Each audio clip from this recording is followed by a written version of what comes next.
daawwattoota keenya akkam jirtu. Torban nama torbaniin waa taasisuu jenne nagaa walitti dhaammanne akkuma addaan baane ammas torbeen naanna'ee dhufnaan walitti deebine kun kan daawwataa jirtan qophii keenya Sona Miidiyaa kan torban kanaati. Guyyaan har'aa waggaa keessa jirru bara 2016 torban isa dhumaati. Addunyaan keessa jirru guyyaa lamaan booda bara haaraa simachuudhaaf qophiitti jirti. Barri darbee barattaanutti yoo wal kennu namni hundinuu jireenya isaa jijjiiruuf waadaa ofiisaaf seena kakuu ofiif gala. Barri haaraan ittaanu jireenya isaa yookiin jireenya ishee keessatti waan haaraa akka qabatee dhufuuf jecha hawwiti. Namni akkuma dhuunfaatti hawwii fi fedhii ofii qabaata. Sabi tokkos akka sabaatti waliin hawwiif fedhii qabaachuu mala. Jireenya dhuunfaa keenya keessatti hawwiif fedhiin akka nam tokkeetti qabnu otoo kaanee seenessina jenne namnuu yaadaaf fedhii adda addaa waan qabaatuuf jecha dabareen nuun ga'u ta'a. Haa ta'uti mee akka sabaatti yookiin akka Oromootti bara darbe kana hawwiif fedhiin uummata keenya kan nuti waloon hawwaa turre maalin hawwiif fedhii keenya kana dhugoomsuuf ammoo gatii nuti baafne jira yoo jiraate yoo maal fa'i? Sona Miidiyaa har'aa keessatti of duuba deebine imala waggaa tokko waliin ilaalla. Hanga xumura sagantaa keenyaatti nu waliin tura. Kun kan daawwataa jirtan Sona Miidiyaati.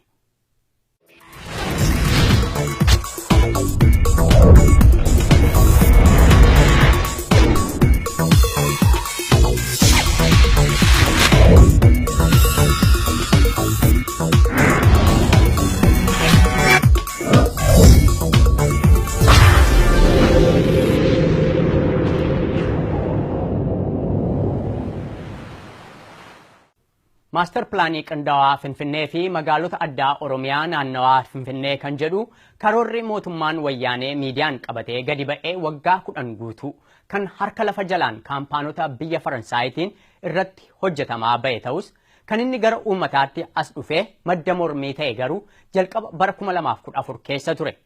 Har'allee Oromiyaa keessatti mormii hin caamin jiru kan finiinses Master Plaaniidhuma kana. Karoora dhimma Master Plaanii sanatti boba'aa ta'e kan akkaan uummata gara mormiitti erge ammoo jecha obbo Abbaa Tsaahayyee walgahii hawaasaa irratti taasisan irratti sirriitti isin galchinaa jechuun aangaa'ota OPDOtti dhaadatan sana ture. Isaan aangaa'ota OPDO hundeeffama isaaniirraa jalqabanii arrabsamaa jiraachuun jireenya ta'eef sana itti dhaga'amuudhaa baatuyyuu diniinsi obbo Abbaa Tsaahayyee garuu akkaan otoo uummata Oromoo hin mufachiisin hin dabarre. Haasaa obbo Abbaa Tsaahayyee walgahii sana irratti haasa'an keessaa tokko Master Plaaniin kun akka hojiirra hin oolleef kan gufuu itti ta'e bulchiinsa naannoo Oromiyaatii fi abbootii qabeenyaa Oromoo tokko kan jedhu ture. Kun dhugaadha. Yoo dhugaa ta'eef bulchitooti kun tokkoof abbootiin qabeenyaa Oromoo maaliif Master Plaanii kan morman? Itti deebin. Isa dura garuu uummata Oromoo maaltu gara mormiitti erge isa jedhu saaminsa lafaa yeroo ammaa addunyaa keenya irratti madda rakkoo ta'aa jiru waliin wal bira qabne haa ilaallu. Kan daawwachaatti jirtan Sona Miidiyaa har'aati. OMN TV. OMN TV.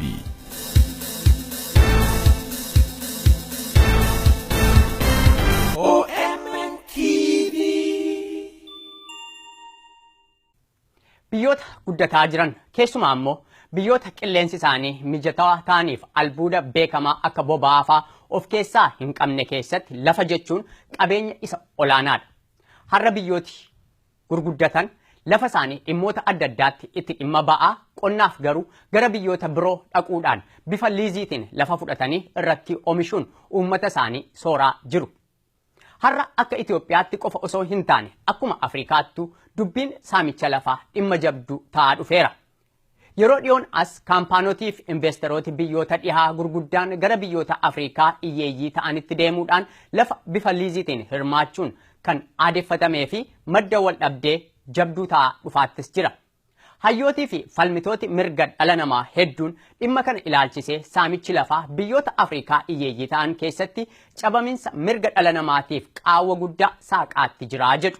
Kana jechuun kaampaaniin tokko yookaan investerooti biyya biraarraa gara biyya tokko dhaqanii yoo mootummaarraa lafa bifa liiziitiin fudhatan mootummaan namoota lafa sanarratti wal horan yeroo dheeraadhaaf lafa sanarra jiraataa turan seenaan isaanii lafa sana waliin walitti hidhatee jiru lafa sanarra humnaan buqqisanii bakka biraatti dabarsee lafa sana investeroota kanaaf kennaa jechuudha. Kanneen lafa isaaniirraa buqqa'an kunneen ammoo lafa irra qotatanii nyaatan jireenya isaanii madda galii isaanii dhabuu qofaa osoo hin taane eenyummaan isaaniif seenaan isaaniillee gaaffii hin deebine keessa galaa lafa sana waliin buqqa'aa jechuudha. Kana jechuun uummati lafa isaarraa buqqa'e kun waa lamaaf saaxilama. Kan duraa deega yookaan hiyyuma qabeenyaa yoo ta'u inni lammataa ammoo deega eenyummaati. Haguma falmitooti mirga dhala namaa saaminsi lafaa madda cabiinsa mirga namoomaati jechuun falman investorooti gurguddaan biyyoota Afrikaa dhaqanii lafa fudhatanii irratti hojjechuun uummata sanaaf madda galii yookiin hojii uumaa akkasumas callaa gara biyya alaatti ergamuun maallaqa argatamutu dabala guddina teknooloojii tarkaanfachiisaa kan jedhanis jiru.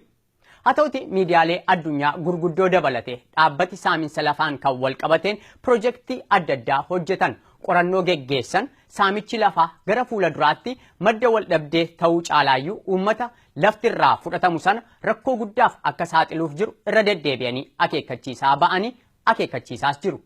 Isaan keessaa dhaabbati akka Oakland Institute dhimma kanarratti gadi fageenyaan hojjechaa jira.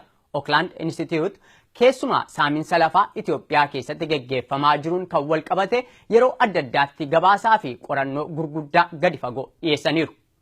Ethiopia is hailed as the model for the rest of the Africa to follow. There is no democracy. We were surprised that if you try to speak to media, there is no media. Most of the independent journalists are either in exile or behind bars. There is no civil society. The proclamation has decimated the civil society that can monitor human rights. The anti-terrorism law has become the tool to stifle all dissent. It does not conform to international standards. But what was most shocking for us as an independent think tank, that God forbid, if Sudan was doing this, if Mugabe was doing this in Zimbabwe, the Western nations would stand up and say something. What we found in Ethiopia was absolutely horrifying. Absolutely horrifying. While the investment agency boasts that it has over 15 million hectares of land to give away to foreign investors, this land is not unused.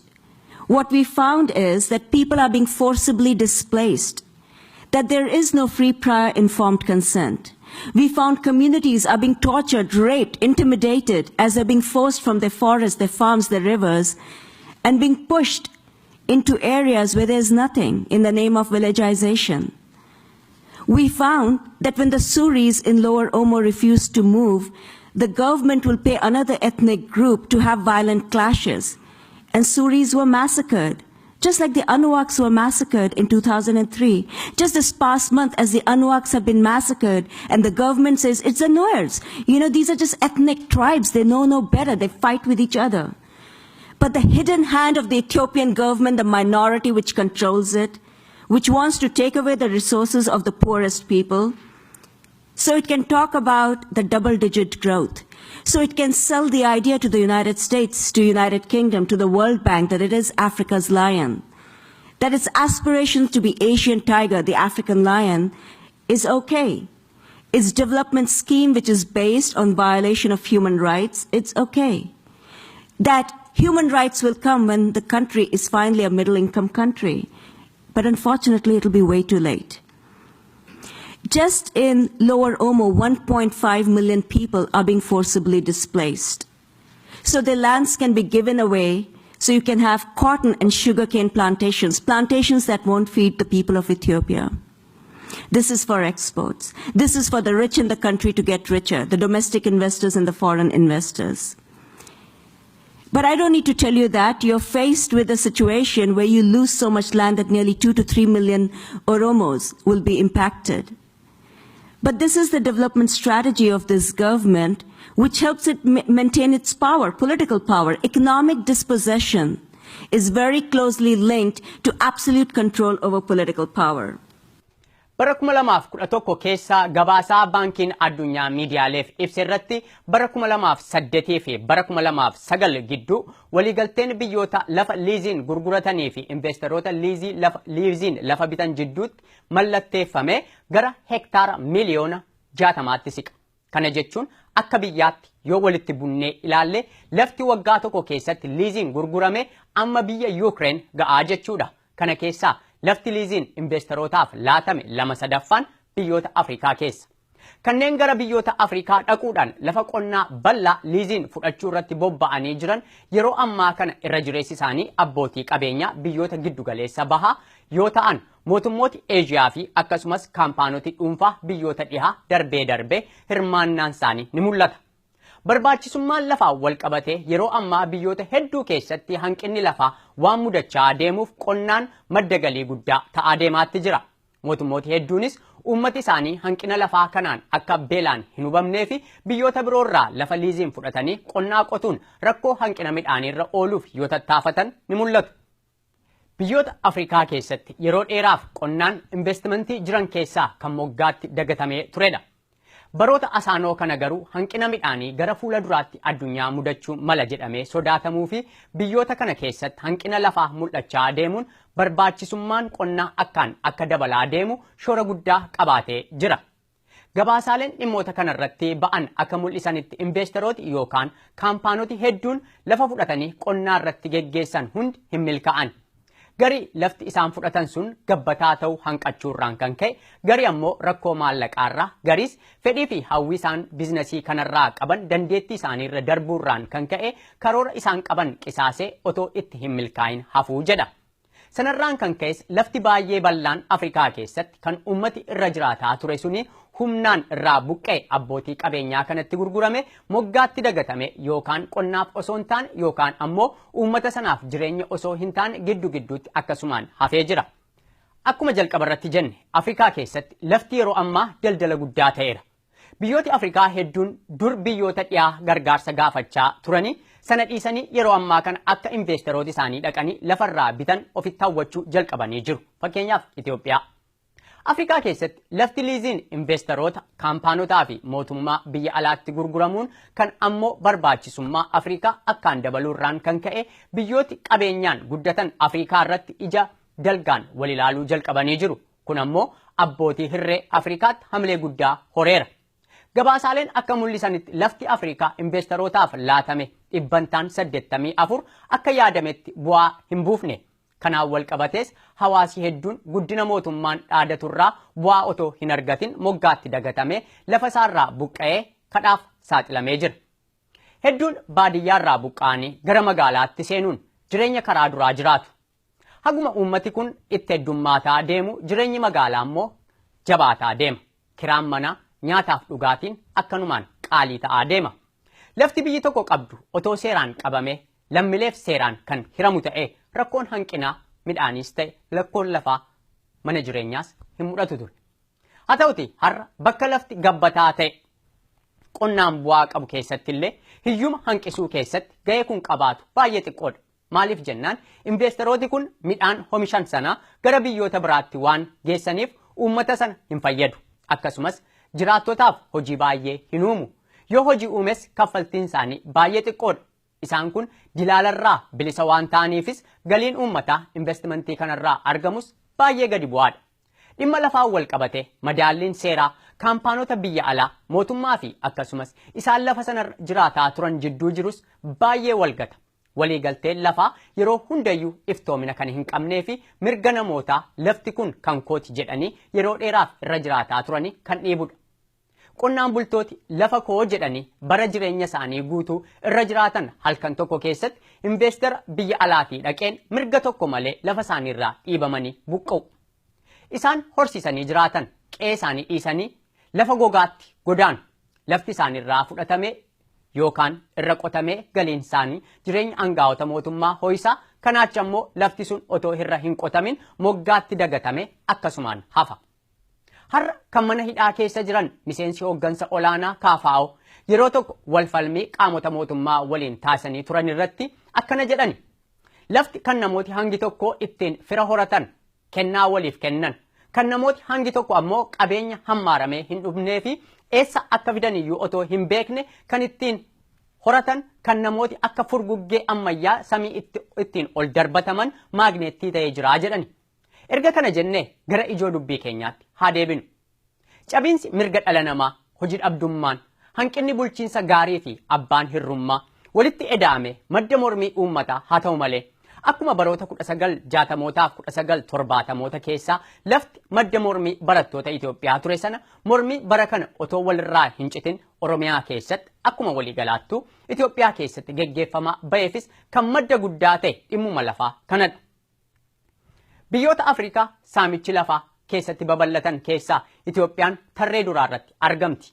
Saamichi lafaa kanatti edaame karoorri maaster pilaanii qindaawaa Finfinnee fi magaalota addaa Oromiyaa naannawaa Finfinnee bara 2014 ifatti irratti haasa'amuu jalqabuun ammoo komee uummati mootummaa sanarraa waggaattan 25 guutuu of keessatti qabatee guungumaa ba'e sana ifatti gadi baase. Yeroo kana aangaa'ota TPLF fi bulchitoota mootummaa naannoo Oromiyaa gidduutti atakaaroon uumamuu jalqabe. Uummati maaster pilaaniin sun maal akka ta'e osoo hin hubatin kan jalqaba ifatti maaster pilaanii sana waltajjii leenjistootaa jedhu Adaamaa irratti qophaa'e irratti morme aangaa'ota OPDO keessumaa isaan bulchiinsa magaalaa kana keessaa ga'ee qaban turan. Kaan onnee isaaniirraa kaanis bu'aan isaanii waan tuqameef ture. Ittaan sun doorsisa obbo Abbaay Tsaayyee walga'ii hawaasaatti geggeeffame irratti sirriitti isin galchinaa jedhu uummata keessatti xiiqii uume. Wayti sun yeroo itti OMN tamsaasa isaa jalqabe waan ta'eef odeeffannoo kan uummata biraan ga'u irratti shoora guddaa qabaate. Maaster pilaaniin kun akka hojiirra hin oolleef kan gufuutti ta'ee bulchiinsa naannoo Oromiyaa fi abbootii qabeenyaa Oromoo tokko jechuun waltajjii hawaasaa sanarratti obbo Abbaay Tsaayyee ifatti bulchitoota Oromiyaa fi abbootii qabeenyaa tokko abaaran. Kana jechuun maal jechuudha? Wayyaaneen keessumaa ammoo gosa tokkorraa kan dhufan ilmaan Tigraay lafa Finfinnee keessa jiru hunda hirmaatanii erga fixanii booda Finfinnee gara moggaatti bal'isanii lafa naannoo Oromiyaa keessa jirutti achi ce'uudhaaf ture kan isaan maqaa maaster pilaanii qindaawaa jedhuun karoora dhokataa qabatanii achi as ba'an. Karoorri TPLF kun ammoo bulchitoota OPDO abbootii qabeenyaa Oromoo fi akkasumas aangaa'ota TPLF jidduutti fedhii irratti wal dhabuu yookaan ammoo conflict of interest jennu sana uume. Kun ammoo uummata Oromoof shirri isaan dhoksaatti dalagaa turan sun akka ifatti saaxilamuuf haala mijataa ta'e uume. Aangaa'oti OPDO ifatti karoora maaster pilaanii sana mormuun uummata Oromoof carraa guddaa ture. Maaliif morman?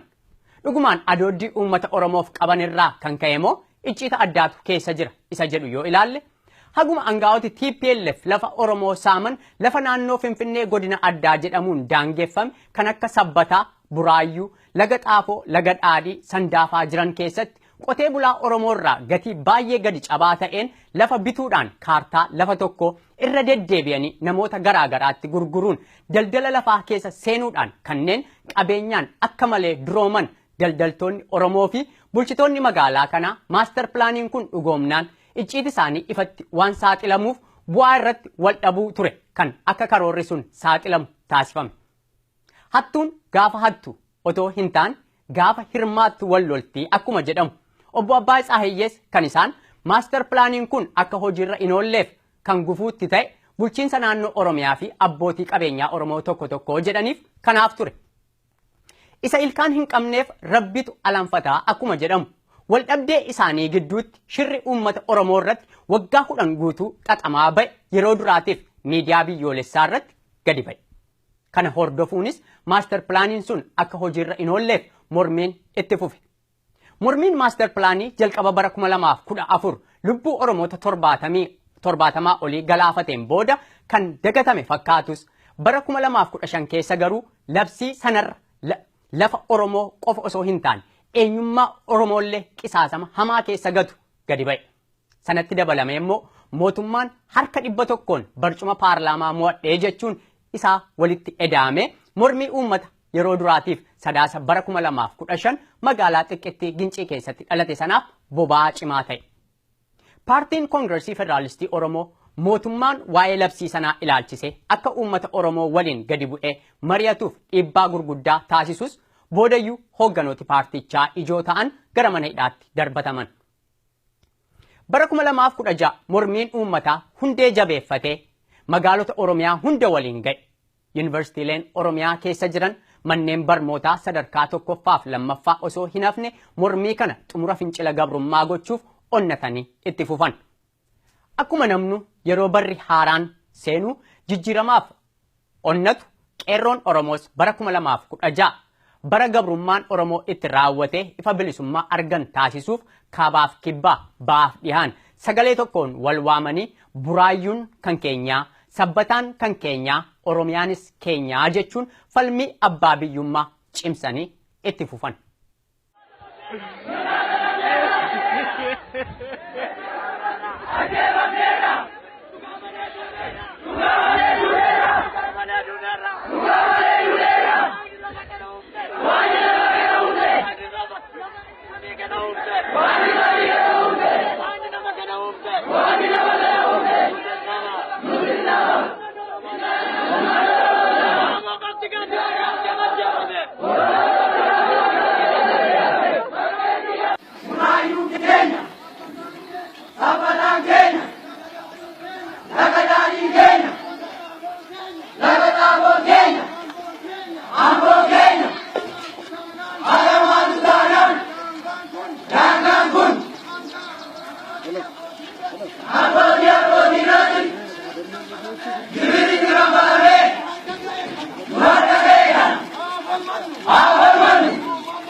falmii kana keessattis haadholiin Oromoo kumaan lakkaawaman biyya waraan hin jirre keessatti dhala isaanii rasaasa mootummaan balbala duratti ajjeefame boo'anii awwaallatan.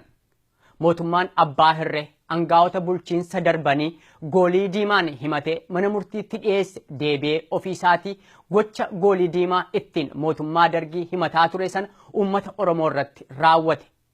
Duguggaa sanyii mootummaan wayyaanee uummata kana irratti raawwataa jiru gara qalbii addunyaatti fiduuf shoorri marsaalee hawaasaa qabaatan baay'ee salphaa hin turre.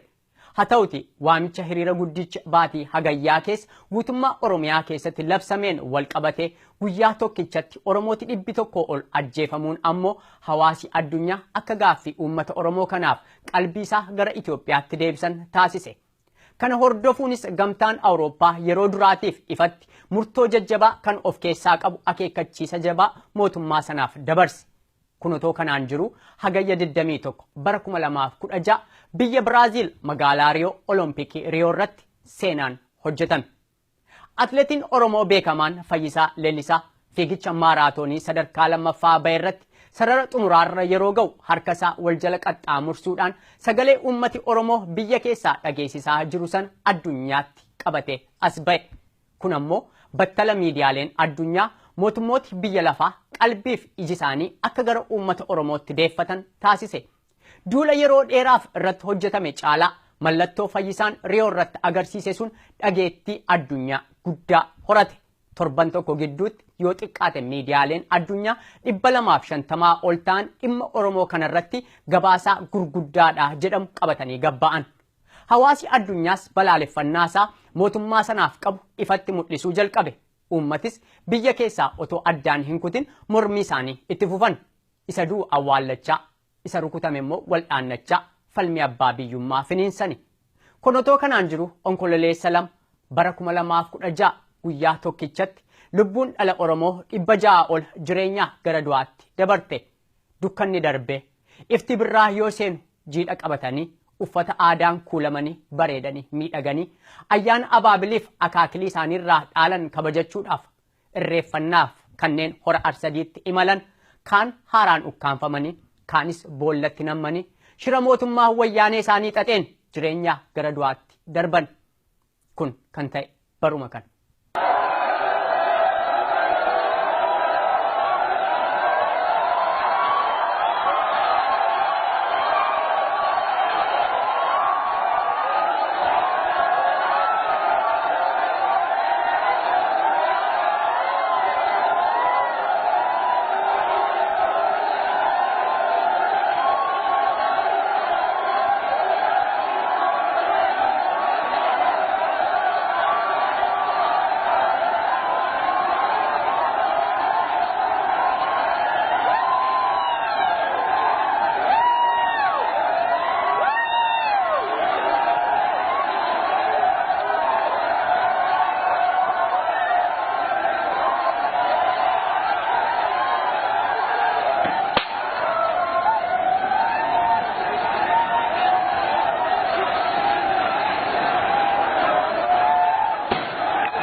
Mana ada boleh?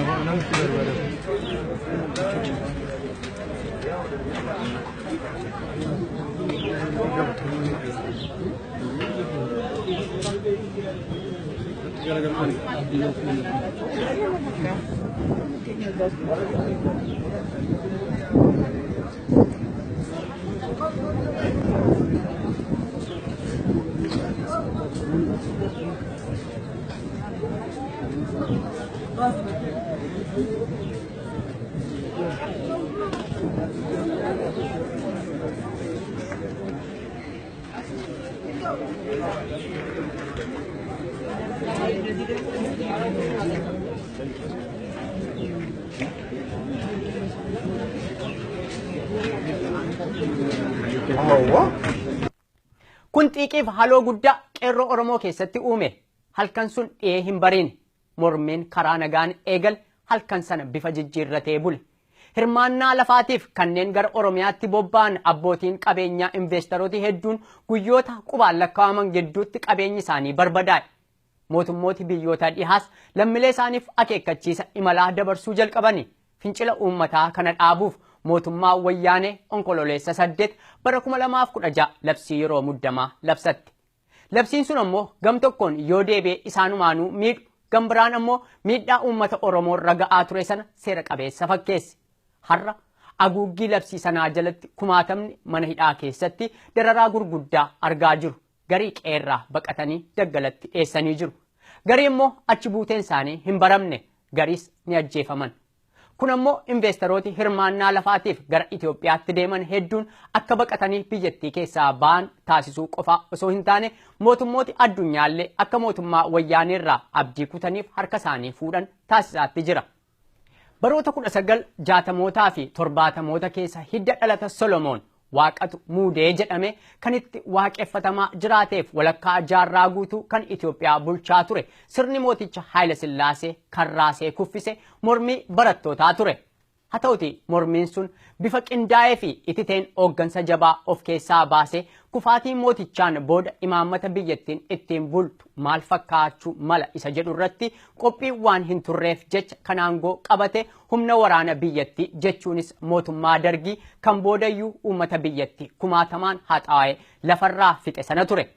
Har'a mootummaan TPLF qabsoo hadhaawaa qeerroon Oromoo lubbuu ofii qisaasanii itti cichanii geggeessaniin bososee of danda'ee dhaabbachuu fi kufuu gidduutti labsii yeroo muddamaatti hirkatee dhaabbachaatti jira. Gama biraan ammoo isaan Oromoo dabarsanii TPLFitti gurguratanii Oromoo hiyyummaaf saaxilan har'allee bifa jijjiirrachuun goobanaan lammataa kan Oromoof adoodan of fakkeessuudhaan aangoof kan bololaa jiran fakkaatu isaan OPDO. Lafa Oromootu saamame, lafa Oromootu fudhatame jennee yoo sirna kana mormiin dhimma addaan baafne TPLF qofaarratti duulluuf jiraachuu hin qabu. Dogoggora bara 2016 dalagne bara 2017 irra deebina yoo ta'e daandii abdannu sana ofitti dheeressuu ta'a. Lafa qotee bulaa Oromoo saamee saamsisuu keessatti gahee olaanaa kanneen qabaatan har'as kan qabaachaa jiran aangaa'ota OPDO keessumaa bulchitoota magaalaalee Oromiyaa maandisootaaf abbootii qabeenyaa Oromoo tokko isaan kana TPLF irraa adda baafnee ilaaluu hin dandeenyu. Har'a akkuma Alaamuddin magaalaa Finfinnee keessatti lafa gurguddaa dallaatti ijaaree qabatee taa'u kanneen lafa qotee bulaa Oromoon akka Baqqalaa Garbaa jedhe qabeenya hammaaramee hin dhumnetti dhufan hedduudha. Isaan kana lamaan Oromoon adda baasee ilaala yoo ta'e imalli daandii bilisummaa har'allee baay'ee nurraa fagoo jirti. Kanaaf barri haaraan kun bara tarsiimoo qabsoo keenya jijjiirree haxxummaadhaan diinota keenya irratti qabsoof ta'uu qaba. Kanaafis xumura fincila gabrummaa kana miidheksanii hegeree uummata Oromoo ibsuuf isaan kana lamaan otoo tokko isa kaanirraa hin mararsiifatin isa irratti qabsaa'etu abdii borii ifa abbaa biyyummaa qeerroo kumaatamni itti jigan sana isa qabsiisanii darban sana arguuf jira. Kun kan daawwataa jirtan Sona Miidiyaa har'aati. Torban waggaa biraadhaan sagantaa biraa qabannee isinii dhiyaanna. Bara haaraa gaarii isiniif hawwaa gama kootiin torban gaarii. Ifooja deebi'ee isa diinnin bituu tokkichi ilma ormaa takka yoo muratu qawwee fannifatee garatti hirkatee dinnansaa eeggataa garaasaa hidhatee.